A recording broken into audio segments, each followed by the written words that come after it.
I noticed you guys track like one call closes versus follow-up closes, or also like well, first on that one, like is there a reason why you guys separate it or just for like back end stuff to track Why do we separate one call and two calls? and follow-ups? Yeah. Well, I mean, we want to know, what the numbers look like for one calls and two calls, right? So, I mean, that's just an important metric for us because we're B2B. Okay. So there's certain ratios that we look at. Number one, the biggest thing that we look at is follow-up show rate. That's Okay. the biggest thing that we look at because if we know someone's showing up to a follow-up is the wrong word because follow-up means pipeline. It's really Yeah. second call commitments, right?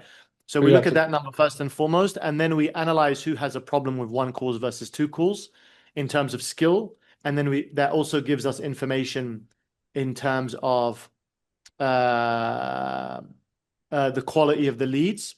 So if we know that a traditional one call closer is now doing more follow-ups and closing and the ratio changes, we then understand that the leads that are coming in might be, top of funnel, not bottom of funnel, right? Okay. They're That people makes who are sense. still in the awareness stage, yeah. So this gives us a lot of insight into what's going on. Okay, cool. Yeah, that's perfect. That makes sense, dude. Thank you. Open slots. I know you guys can like track that. That's just the slots on the calendar that each closer has, or in total.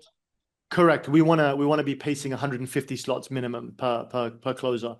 The total that they can have is 160. So if there's holidays in terms of official public holidays, religious holidays, or even just personal vacations and stuff, that's going to affect the total pacing, which will then affect the total amount of space that they have to book. We need at least 80 to 100 unique calls per month after show rates.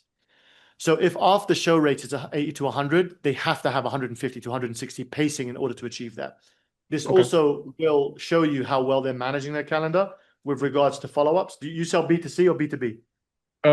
We sell to chiropractors, so B2B technically. It's B2B. Yes, Yeah, B2B technically, right? Yeah. B2C under its own. Yeah.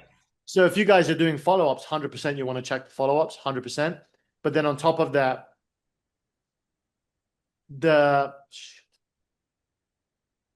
if they're doing like 3 follow-ups on one day, then their unique call pacing will drop.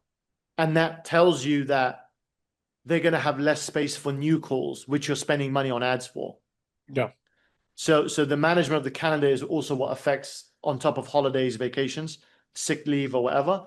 And that will tell you roughly, hey, I have to decrease budget, increase budget, discipline the sales rep, make sure he's managing it properly, and you stay at that 150 pace so that you can hit your goal of whatever revenue, which is directly tied to the amount of calls that you take.